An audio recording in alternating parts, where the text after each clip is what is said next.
For all these Muslims out here talking about some Allah and all this, if y'all don't know astronomy, they ain't teach y'all astronomy, y'all ain't learning nothing.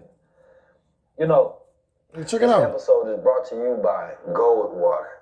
Check it out. You know, being connected to the stars, you understand me, and being connected to the universe is a very interesting aspect of thinking. You know, I grew up, you know, in the Nation of Islam.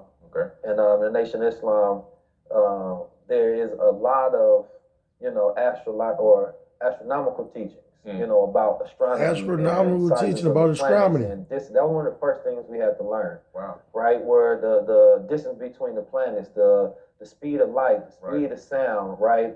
Wow. You know, you're not a Muslim if you don't know this. Square mileage of the water, earth, land, mountains, rivers, lakes, right? Everything. So, you know, deep into the teachings of Elijah Muhammad is astronomy, right?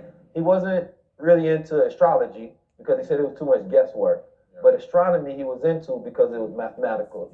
It's Muhammad. Talking about, you know, 30, 40, 50, 60, 70s, for a black man to be teaching astronomy, especially the poor black people in America, it was like he was ahead of time. It was an interesting indication of, you know, where he got his knowledge. Because he had a third grade education, but he was teaching about astronomy. Right? And he would dare the scholars of the world to prove him wrong. Of course, none of them did, right?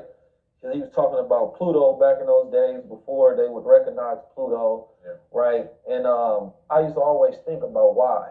And one of the last books that he wrote was called The Theology of Time. Oh, wow. And Theology of Time it's not a book for Elijah Muhammad. You understand me? It's definitely more novice when you get into your understanding.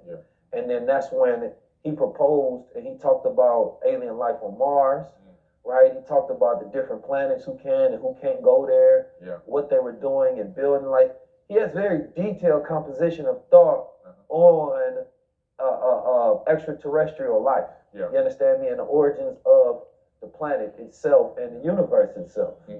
Come on, they've been talking about this. Because I didn't just start this. Believe that our connection to, you know, the way that the Dogons were able to chart the stars is lost. Right? Done. You know,